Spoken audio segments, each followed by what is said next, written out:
Welcome back, everybody, to another episode of NFT Pirates. I've really wanted to do this interview for a while. I've got Triple here, who is a metaverse builder and an in real life architect, and also a kid called Beast Collector with over 22 beasts, and just a guy that's going to give us a lot of insight onto metaverse creation, the back end of all this stuff, and to really get some good insight and realism into what's really going on out there. So, how are you, brother?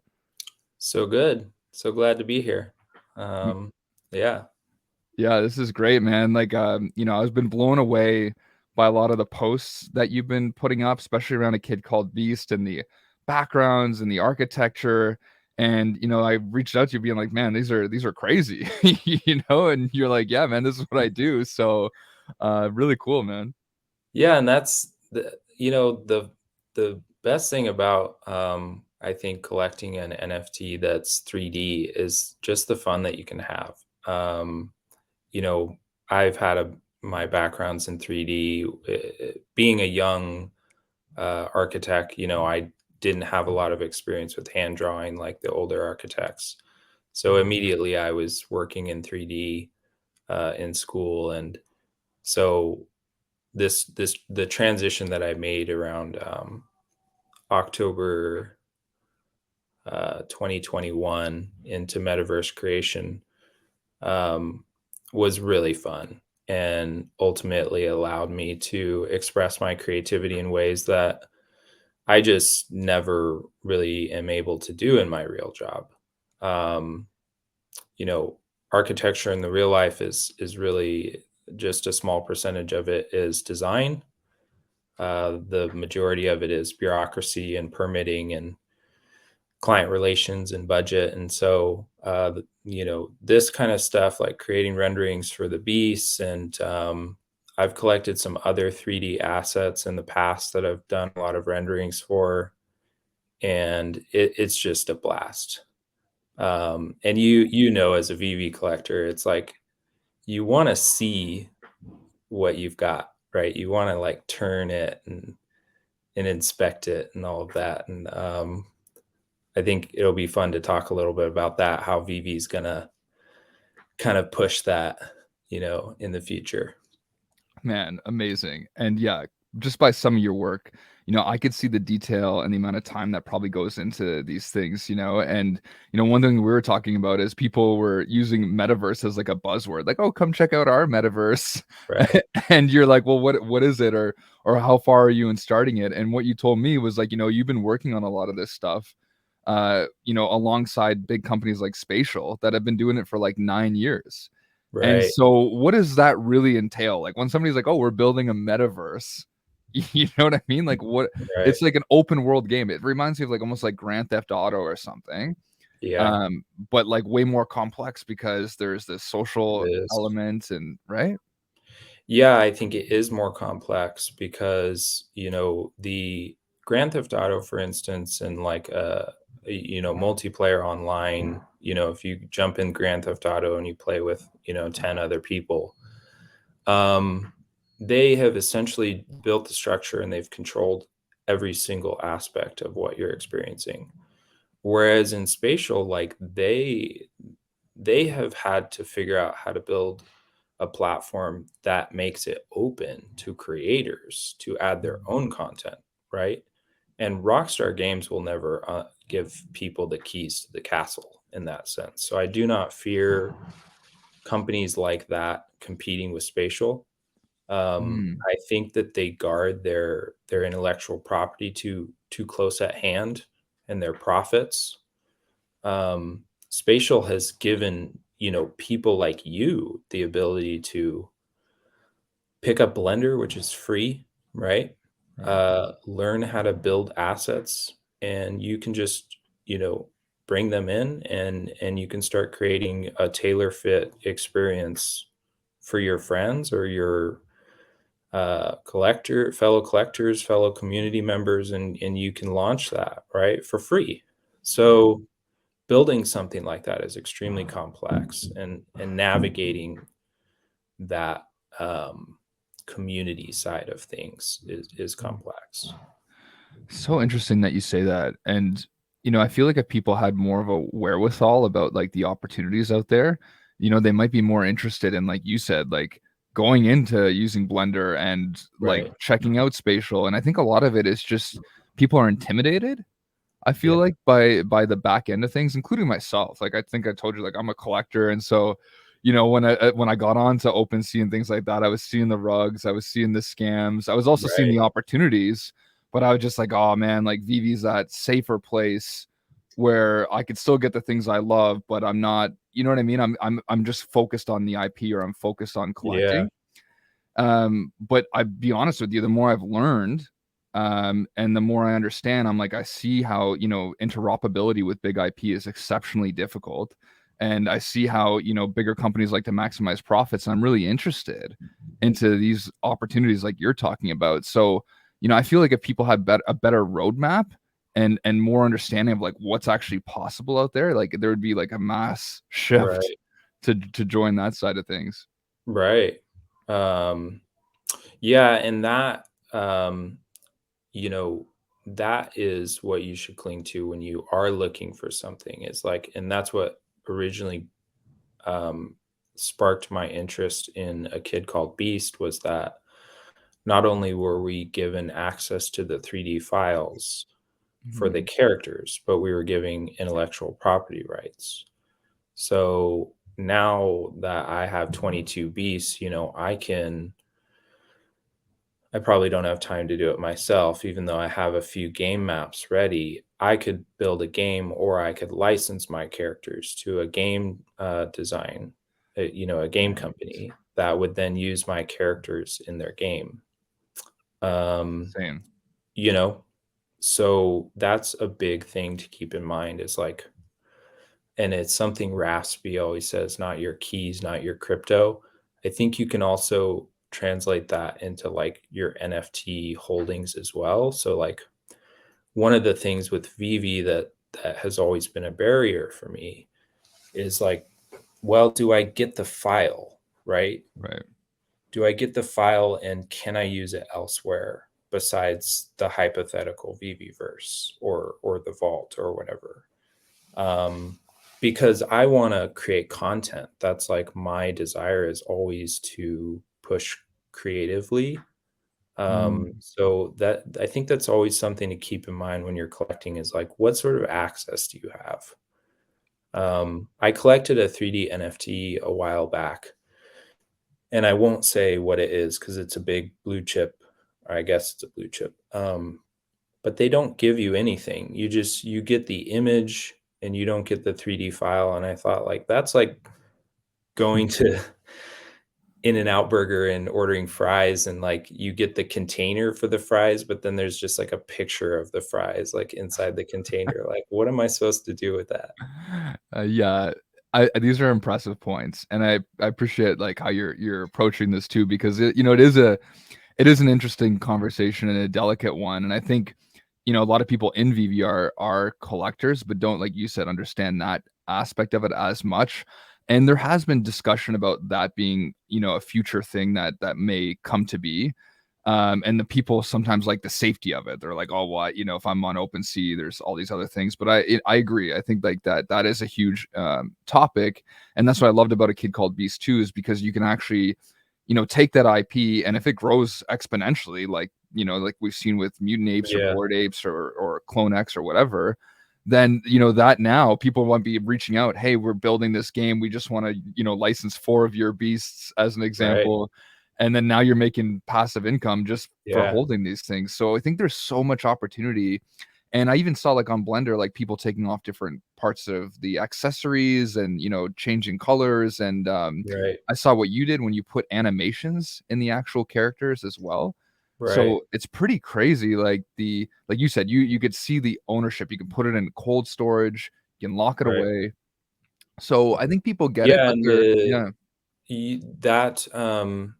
that's something that's really cool. And the amount of people that I've seen that have no idea how to use Blender, that have now picked it up because they've collected this NFT, is really cool to see. I also have an education token where I teach people how to build metaverse environments. And so the NFT includes, it has unlockable content to these video tutorials that I've developed. And then the Discord channel is private to them, where I give them like one-on-one guidance.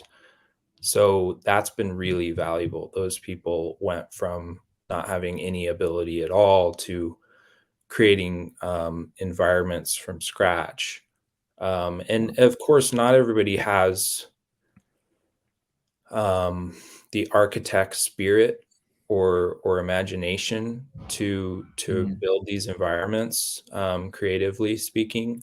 But at least now they have the tools and they can look at like images for inspiration, and they can develop that themselves, which is really really cool to see. Man, it's amazing. And I've always curious about like how this kind of worked because, I saw some of the ones that you just recently put together. There's ones where there's a beast that's looking at like a bunch of TVs. I thought it Yeah. was really cool. And they all like say a kid called Beast on, and they kind of are like blurring in and out. Like how like can you explain just like the process of that and like how long that would take to create and like the vision behind it or if you have templates that you're like, oh, like you know what I mean, like what does Yeah. that even look like and I know you have your this kind of a detailed question, so maybe you can give us the high level overview, but I just think it's so Right. Well, and that's what's hard because, and I've worked at firms before, and I've worked alongside people, other architects and things like that. And um, what I will say is that I have an ability to just sort of picture something in my mind, and I have basically an object in my mind. So if it's, say, like a scene that I want to create, that scene is already been modeled. It already takes, it takes like a split second in my mind to create that model. And mm, then it's just a matter of implementing it in the software. So like that TV scene, for instance, it took about 45 minutes to create because I already had the idea, right? wow, It was just a matter of modeling it. So if we had, I think in the future, we will have the ability to model things without the constraints of software and tools. I think that we'll have VR devices that allow us to model things using our imagination, wow, which will just change the whole world of the metaverse and design because now there's no learning curve for people. They can put on the device, they can imagine, because everyone has an imagination, right? You can picture things. right, And so I think that that's kind of the barrier for all artists is like, and even artists who hand draw. It's like there's some artists who just draw straight from their imagination, which I always did. And then there's other artists that use reference images. mm, So that's not to say that I don't like use downloaded assets at times. But when I'm building a metaverse environment, I model everything and I just imagine it and just bring it to life. And I have to do that with the metaverse because I don't want anyone coming to me down the road and saying, "Hey, you used my asset, in this space that you're then selling or whatever." right, So you never want to infringe on somebody else's IP. So that's I guess yeah, that's a really weird way of describing my process. I just imagine things and then I just execute. bring them to life. Yeah. Man, I love that. It's really interesting, just even recently with like ChatGPT and how that like pretty much solved writing in a sense to a certain Right. extent. And that's kind of how I see it when you were saying like you can imagine these things in the metaverse and like, there would be like AI that could just create the code for you, or you just talk to it and you're like, okay, like create me this scene. It's a forest, there's like bears coming through, there's like a asteroid coming down, and like Right. all this stuff gets created before your There very eyes, will right? very soon we'll have AI ability to generate 3D models. That's Um, crazy. there's some there's some kind of infancy stage ones that are out now. There's a couple that like I'm on the waiting list for. I want to try out. I want those things to be a tool to aid me in design, um, and speed up the workflow. I don't fear. I guess I'm prepared for the reality of the fact that one day in the future, like creating environments and assets will be easy for the layperson to do. I think AI will make it easy. Um, Hmm. Luckily, the field of architecture and doing residential homes and that sort of thing is protected from that, because they're never going to allow a home to be permitted, at least in California where I live. Our plans are very detailed. We have so much that goes into it. There's so much liability. Um, they won't allow AI to be generating that stuff in the near future. So I don't fear that taking over, but I do think game design, environment creation, all of that will be really open to all, to generate things. I used Chat GPT to, because in Blender you can input code Hmm. to generate a model. Right. So every single object in Blender has a code in the command. You can open up the console just like you would on your computer, and you can input code to generate models. So I use Chat GPT to do it. It can generate like really, really simple shapes. Like if I want a flat plane and a cube on top of it, basically what you see when you open Blender, like I could use Chat GPT to do that. It can't handle anything more complex than that at this point, Right. but I think it's in the near future. Damn. Wow, man. It's so cool to see, like I said, the behind the scenes thing because again, so many people just think it's easy or they don't get it. They don't understand what really goes on. Like even Raspy was talking about a kid called Beast and how like when they do the algorithm to generate all these different accessories and body parts and etc. Uh sometimes like the if the ear or like something's popping out, it could like Right. ruin the project because everybody that bought hoodies will has like an arm sticking out or whatever, right? Yeah. It's Um, very complicated. I mean, it's right. not a simple. You can think of it in the way that you would have layers in Photoshop, but it's more complex than that when it's in 3D. And when you're giving somebody a model that they can move around, and they can, even on OpenSea, you can move around and look at the whole model, right? You Hmm. don't even need Blender to do that. And so it has to be perfect. They had a huge task, and they still do, because our next phase is for them to generate all the models basically again and redo them, because they've seen such a demand for these rigged beasts that can be animated. Right now, when we download our beasts from their studio website, you just get a mesh, right? Just a model without any. It's called armature, but you could think of it as like skeletal system. It's a series of bones that can be moved, and Hmm. when you move that bone, it moves the associated mesh with it. So if you want to animate the arms and the legs, you've got those bones to do so. So that's their next phase, is generating that for everyone. Wow. And that'll open the doors for people who don't know Blender, to just download that model that has the armature in it already, and then they can pass it along to, say, a game company or Metaverse. That's so cool. Yeah. So just so because I don't, just to understand this better for me, like this would be like potentially templates that would come out to be like, oh, here's a breakdancing one. You could apply this to your beast, or here's one shooting basketball. Is that kind of how that would work? And when you're Yeah, just yeah, there's a lot of online platforms where you can download, for free or purchase animations, and then you can apply those animations to your skeletal system, your armature on the beast. right, So, yeah, it really opens the door. I think, uh, so a lot of the content that we see right now on Twitter of the beasts being animated was, those people have the skill to rig their beasts themselves, and rig it for animation.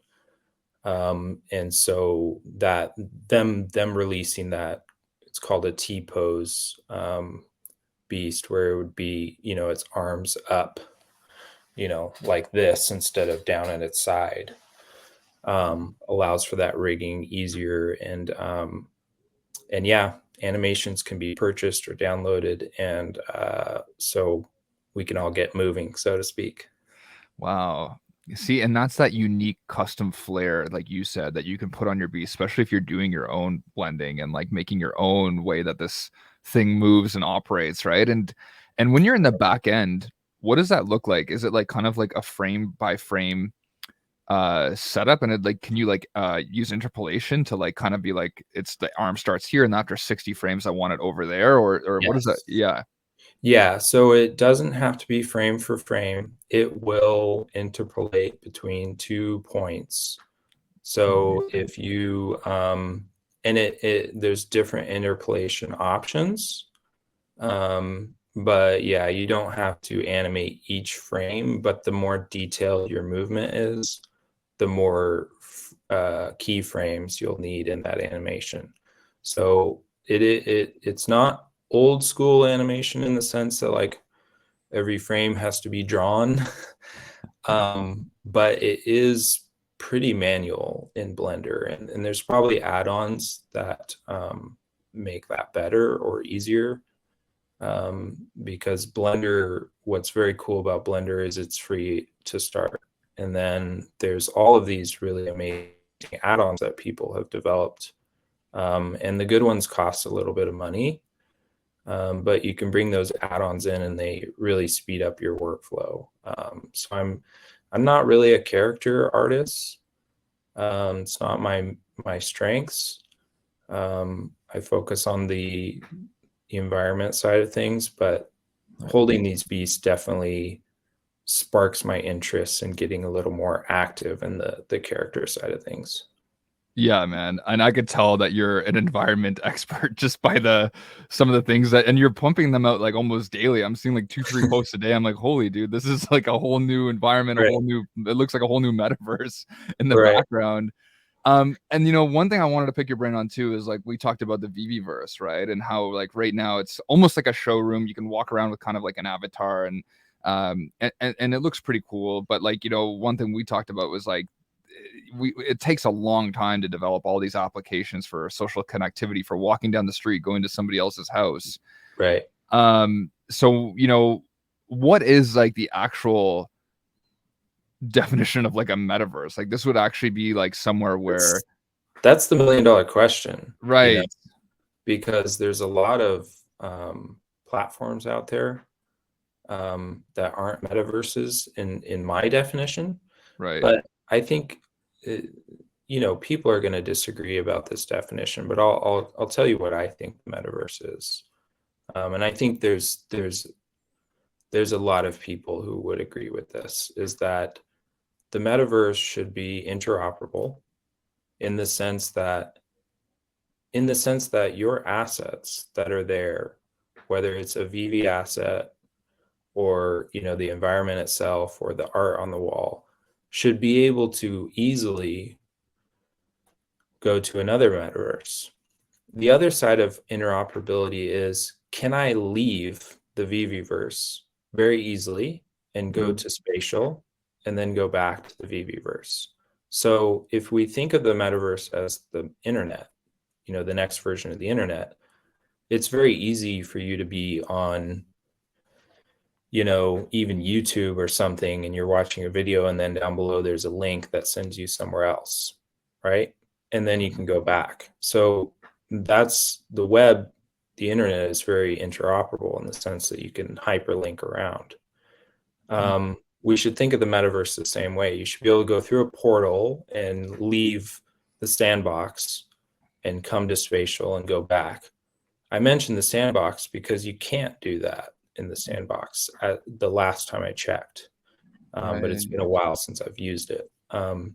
In spatial, you can create a portal and you can leave and go anywhere. You can go to a Web 2.0 web page, or you can go to another metaverse.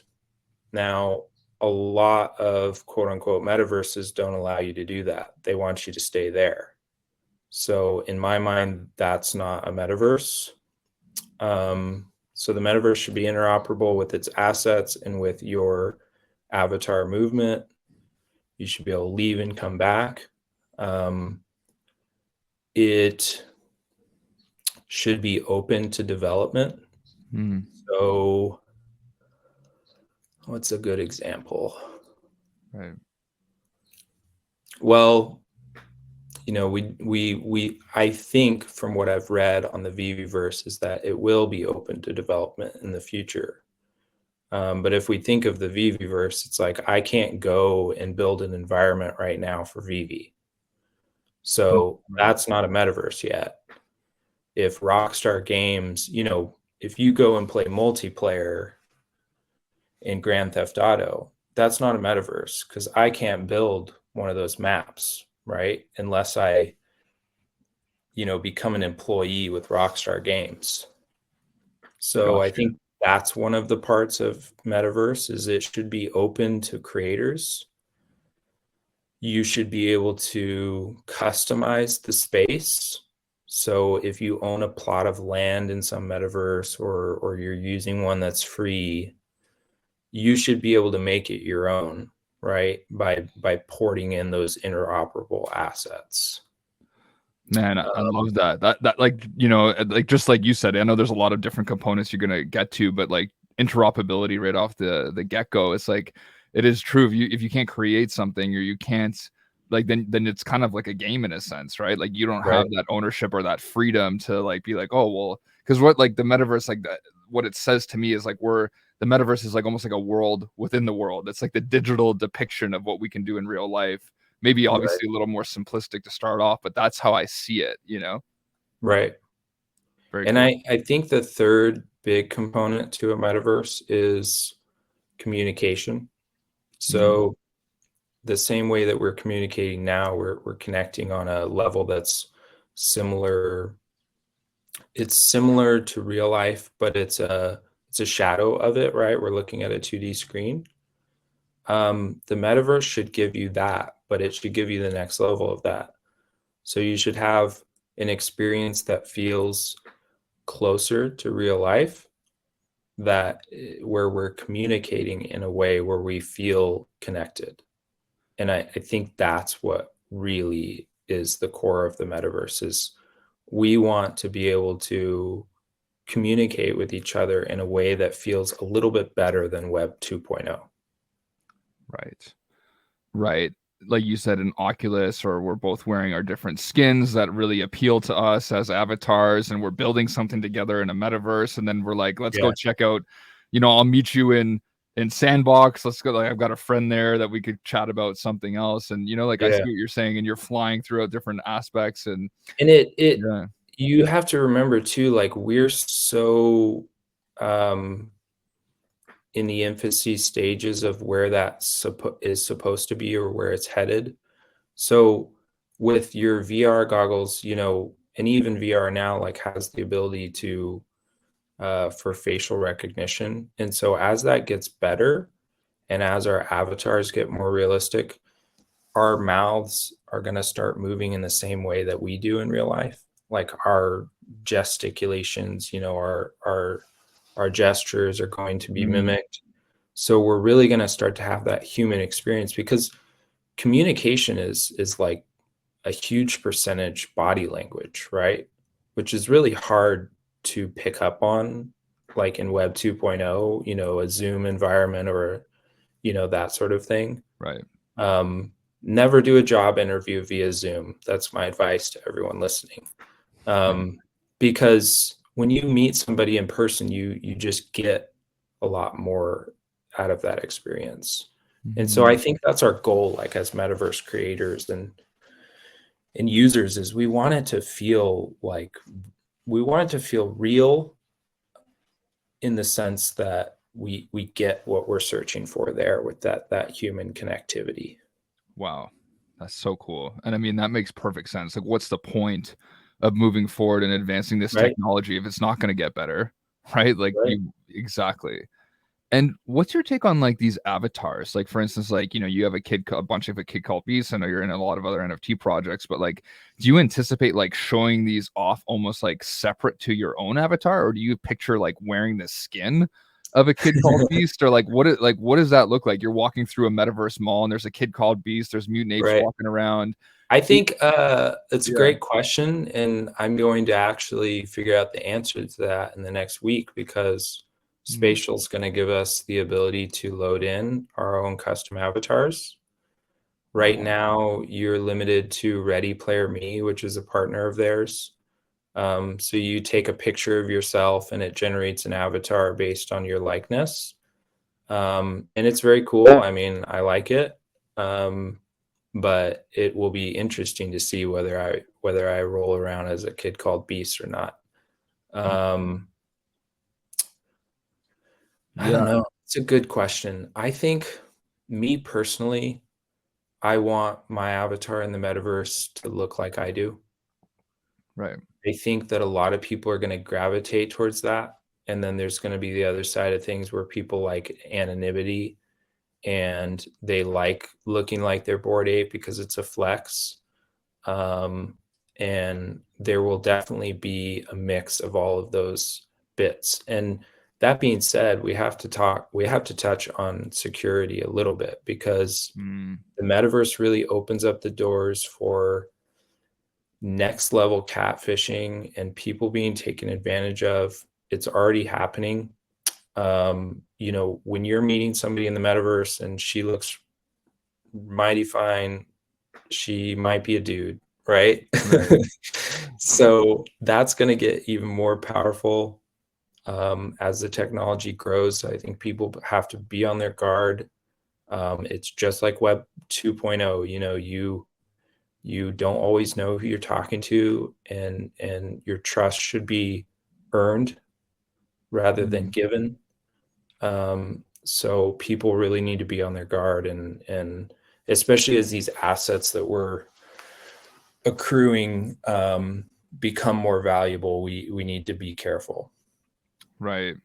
I'm glad that you mentioned that because I think the security piece is probably what the reason a lot of people don't dive in right away too is because they're worried about that kind of things. And so like just going back to your examples, like I loved how you said a lot of people would like to identify as themselves too, and I agree with that. Like I think there might be be cool every now and then to walk around like that, but does that mean then like maybe potentially fashion and these things that you can stick on your avatar is Yeah, really what's going to blow up, like Givenchy whatever, like right. Rolex watch, like you know what I mean?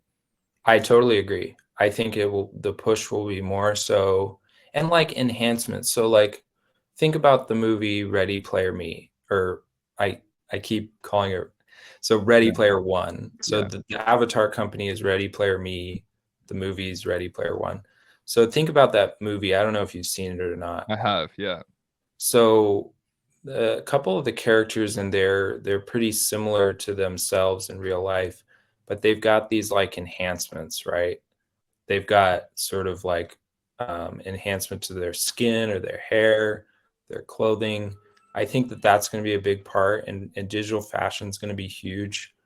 Um, I'm not like an environmentalist type person, but I do think that there's a huge waste that goes on with the amount of um, clothing waste, both in the manufacturing side of things and the just the user side where people are constantly getting new clothes and maybe they wear it once or twice. Like I think of my wife, Um, like she'll buy something, she'll wear it like, sometimes, a couple times. And I think that that can really be fun for people. They can now start to express themselves through what they're wearing and not have to go through that kind of waste factor. It reminds you of those movies, those old sci-fi movies where everyone's wearing the jumpsuit, yeah.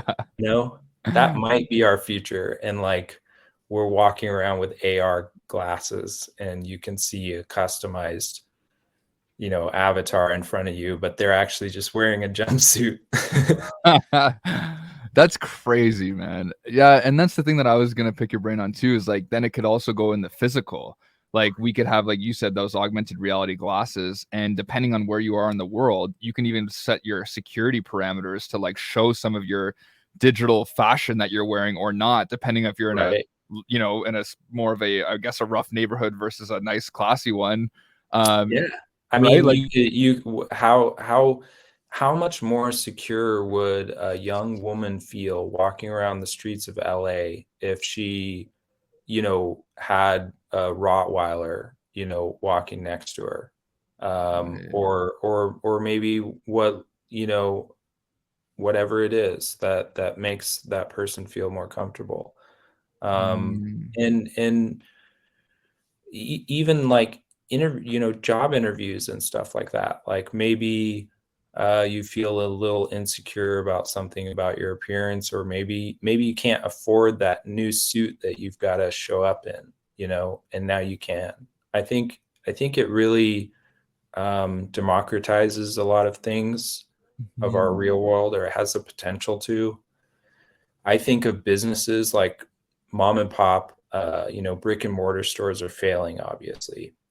And I think the institution of AR technology could help these businesses, because now instead of paying an architect, and a general contractor $500,000 or more to develop like a storefront, now they can do it digitally, right? And they can spend a lot less money.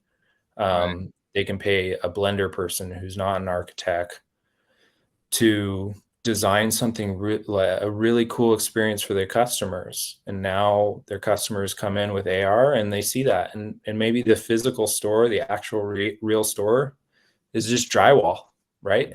You Yeah.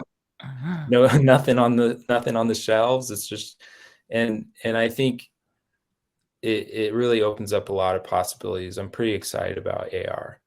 Wow, that's such a cool point that you made there, and like you said, like really giving people that are, thinking ahead opportunities still, even if they don't have a lot of, capital or money in real life right away. And like I Right. even think about like malls. I always remember this, but like they would take sometimes 2 to 3 months to transition from like fall to Christmas because they'd have to set up the massive trees, the Santa Claus booth, all that stuff. Now with AR, with the, quick flip of the button, and all of a sudden now you've got all these different visuals Right. that are like Santa Claus through the air and a fake Christmas tree and like, Right. the And opportunities. reusable assets that don't deteriorate over time. Right. So, one of the things as an architect is that when you build a new building, it needs general maintenance and continuously throughout its life. But after 10 years of a new structure being built, it starts to need like actual repair, right? So Mm, 10 years is kind of your first mark for that deterioration of things like materials and paint and all this stuff. Things break down. Um, I think that this digital wave could really help with that. And right. man, think about it. Like even your experience of your own home could change. Um, you could have that freedom to feel a lot better about your situation, I think. And that being said, we should touch on the fact that I don't believe the metaverse and AR is like going to create a perfect world. I Yeah. have a lot of fears of it doing the opposite of that, which is ironic, because I'm building in it. It's funny. I talk with my wife, and she's like, you're like the last person I would have thought would be building for the metaverse because you're so opposed to it. Which is what's interesting is like, and there's so many aspects of it, or hypothetical aspects, that I am opposed to it, because I think people shouldn't disconnect from each other, and we shouldn't disconnect from nature. I think nature should be important to everyone, even if you live in a city and you go walk Central Park, like I think it's integral to our existence as humans, is being kind of part of nature. And people have forgotten that. We've tried to tear down and separate ourselves from nature, right, in every way. So Man. I do have some fears for sure. And I think seeing young people too and how um, quick they are to be on their phone instead of having a conversation is worrisome. And so I hope that there's a part of the metaverse that helps that and doesn't make it worse.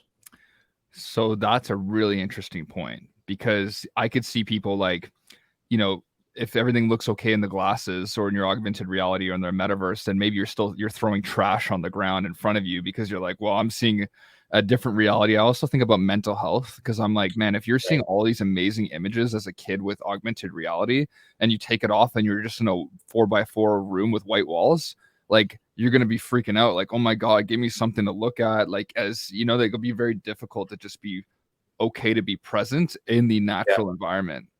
Well, and I think so. I have a 4-year-old, right? Right. And so I think about her future, and so like right now we're a little odd in the sense that like she doesn't have a tablet, she doesn't you know watch a lot of TV. We read a lot to her. She plays games. She goes to an outdoor school, right? With like it's called forest school. They like literally poop on trees and stuff. So Like cool. it's cool. And Yeah. like um I think about her future and I think about what you just said because it's really that's what is dangerous is like when you become desensitized to reality.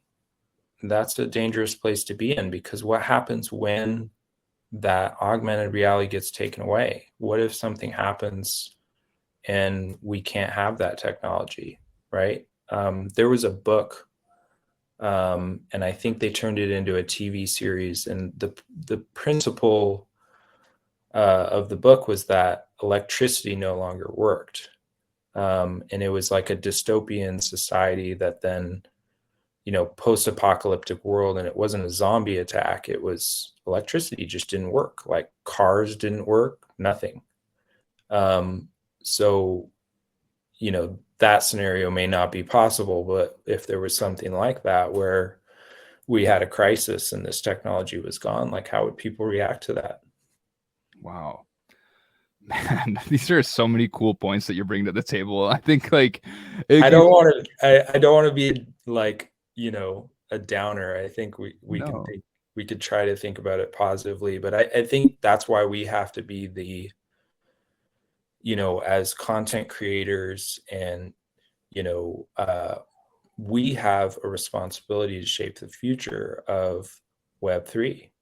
Right. And whether you're, making podcasts or making art or actually building the metaverse yourself, like we can play a role in shaping it. Um, Hmm. and so we all have to keep these things in mind. Even the user has a voice. Spatial's very open to criticism from their users, which I think is huge.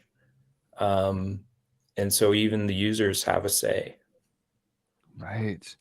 I'm not gonna lie, man. You're one of the coolest, smartest guys I've had on here, and it's just refreshing because there's so many people that are like moon boys and people that are just see a metaverse token and they're like it's that's it, this is the next thing, and it's like nobody's really calculating what it actually means or like what the future looks like, the iterations of what these metaverses will take on, like you said, like having an open world building on that, then having more interoperability, like creating better social communication. Like there's so many steps where like we might not see a really built out metaverse to like past 2030. I don't know. You know what I mean? Yeah. No,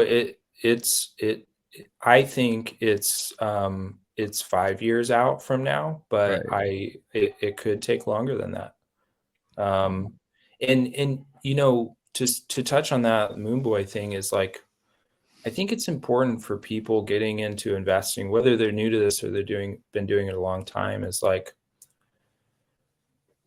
it's not so much you want to guard yourself, of course, from emotional attachment to your investments, but you want to be invested intellectually in the sense that you're not buying something because you think it's going to moon.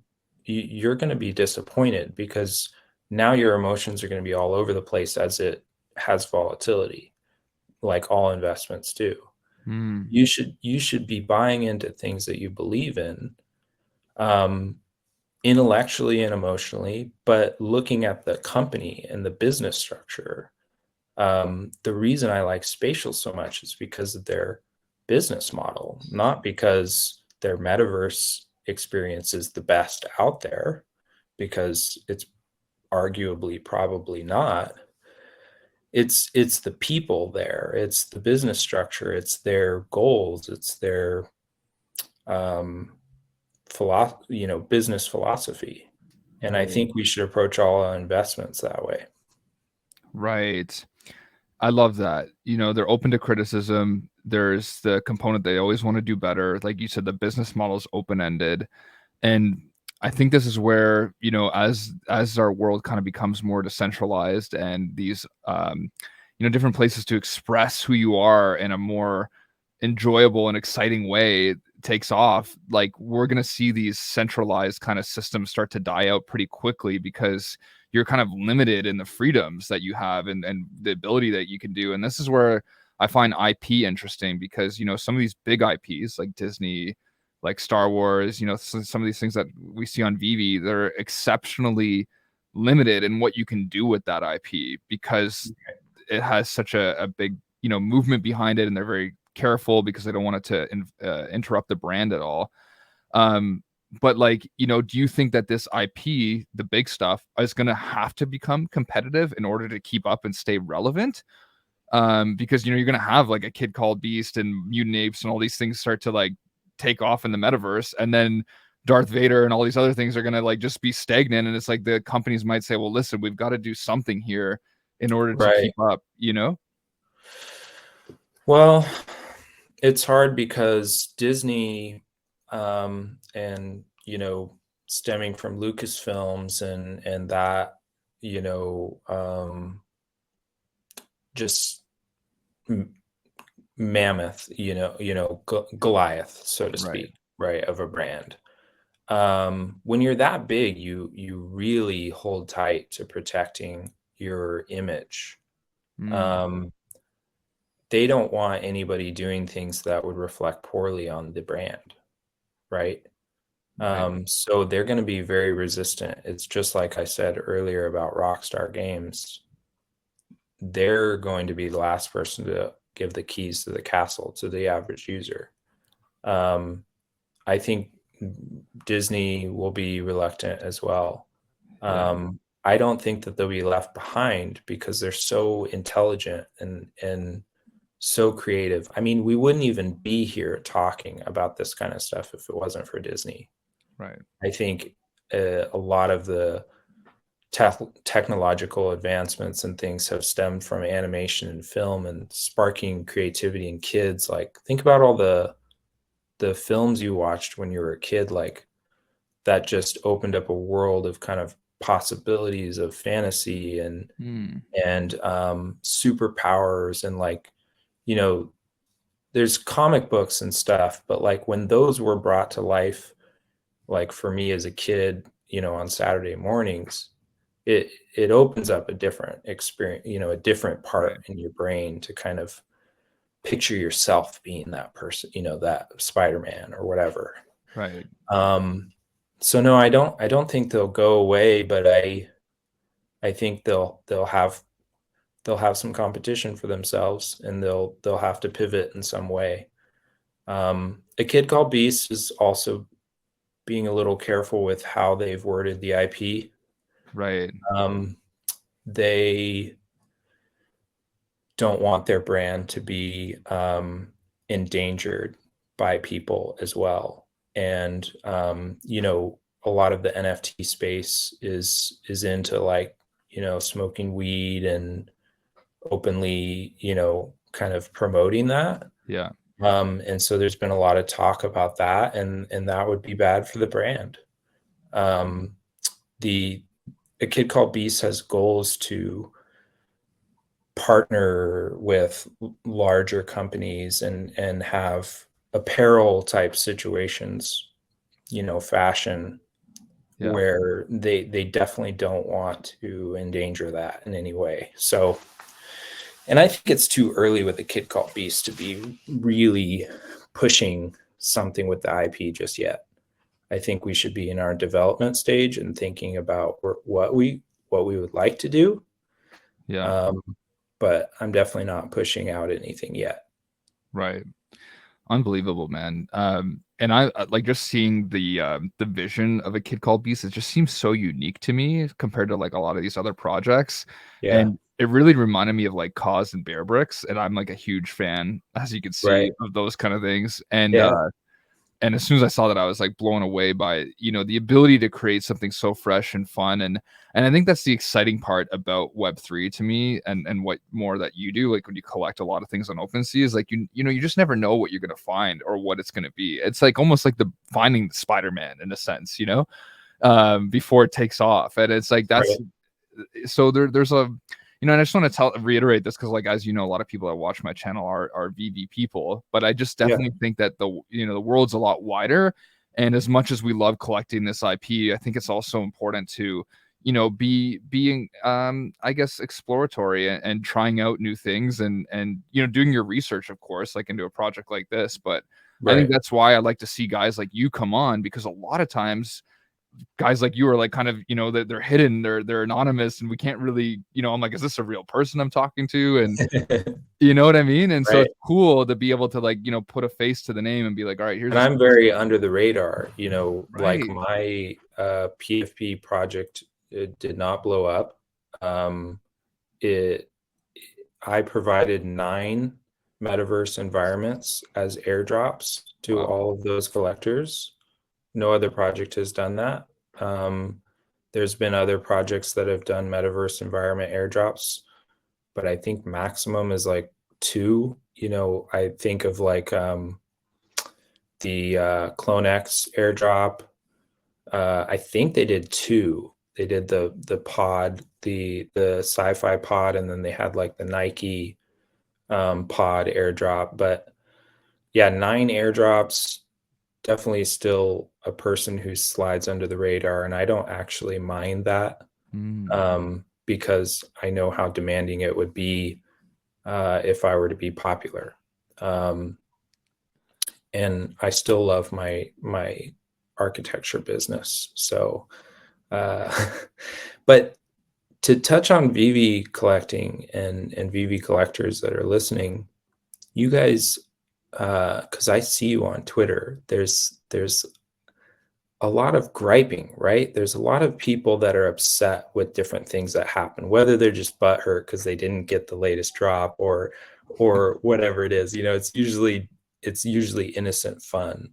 right. But I think you guys too need to band together and try to shape your future, because you guys have all of these amazing assets, and you need to ensure that when VVverse does kind of take fruition, is like, how are we going to be able to use these assets and share them with others?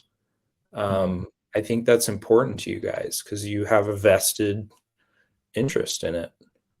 right. That's a great point. Um, and that's what I was telling one of my VV friends, Des. He was talking to me about the VVverse, and he was asking me Unity questions because the VVverse may be developing itself using Unity. Mm, Um, and so that integration of Unity is going to be very cool for them, right? It's going to be very powerful. Um, but access to those models, right? I think that's the big question, is like, how do we use those assets, and not in a way that's going to disrupt the brand. But that's the challenge ahead for Vivi, because if they allow you to start using the assets in different ways in the Viviverse, they don't want the brand to get, it's very delicate, because what yeah. happens if you've got Spider-Man and then you've got this other very inappropriate model that you got from Sketchfab that you've got next to it in a certain way, right? Yeah, exactly. So Depicting a certain it's thing. Yeah. right. Yeah. It's a dangerous thing for them, and they're probably in the process of trying to navigate that. But I think you guys have a voice with that, and you should be at the table. That's another great aspect that you mentioned here is that, some people are critical of VV, and, I think like it's important to be critical and do it in an optimistic way because, like you can be cautiously optimistic in a sense. Right. And, one thing that I think why a lot of people are holding what they're bullish on is renting. So they've kind of talked about that aspect, and in the VV verse, like you can rent out these assets to other people. But a lot of people are saying, well, why would you want to like rent them? Like what? Like why would I want to? If you have an asset worth 8K, why would I want to rent it for you for like $20 a day? And that's the part that like we still need to understand and build out. But I think that's where everybody wants to do well, everybody wants an ROI, and I think like that's where we just need a little more of a roadmap in terms of what that could look like and why we should still hold. But and I think this is why, like with OpenSea, like with Bored Apes as an example, like there's so much utility already. Like the ape coin that was like airdropped to everybody, like they get passes and for like all the new projects that come out through Yugi Labs and all this stuff. And it's like crazy the amount of utility. And it's like that's where, with these licensors are so big that they almost like forget about these people because they don't need to be invested in a sense, right? So Right. I'm hoping it changes. Yeah, and that's the difference between VV and, let's just say, OpenSea. It doesn't have to be OpenSea, but the big Right. difference is, um, project founders, if they're new or they've been on the scene for a while, like it's really important for them to provide as much as they can for the collector, right? They have a responsibility to do so. Whereas I've seen, from the outside looking in, that it's not necessarily the case with VV. So how do you push them to kind of to step beyond their comfort zone and start providing a little more for you guys, Yeah. I can see a situation where rental would be useful if because you've got the AR functionality now, but if we've got glasses on and I can see what you've displayed in your house, right? Yeah. With my glasses, then I can see a rental situation taking off, because if I'm having a house party and I want to display Batman in the corner and I don't own it because it costs 8 grand, I can rent it for the night and everybody at my party can see it, Exactly. right? Exactly. That's a like that's a perfect use case for something like that. Yeah. That's the only that's the only scenario I can think of where like I myself may rent something like that. Yeah. I think there was like one with like Marvel, like some of these smaller items like Marvel Mighties, if there was like involved in a game and you could like earn points or and then there was other things like access to different locations of the metaverse. So unless you had like say a Star Wars asset, you couldn't get into like the Star Wars piece of like, I don't know. Right. But it's like there's so much speculation and we've been speculating for a long time, but it's like what's the No. actual meat and potatoes, and like And it seems like we've been doing that, like I feel like I've been doing Metaverse for forever, even though it's only been, October 2021 was when I really dove in. Um, yeah, we want it to move overnight, but it just won't. Exactly. Yeah, there's way too many components, and it's kind of like one of those classic things where like the more answers you get, the more questions that you have. You know what I'm Yeah, trying to say?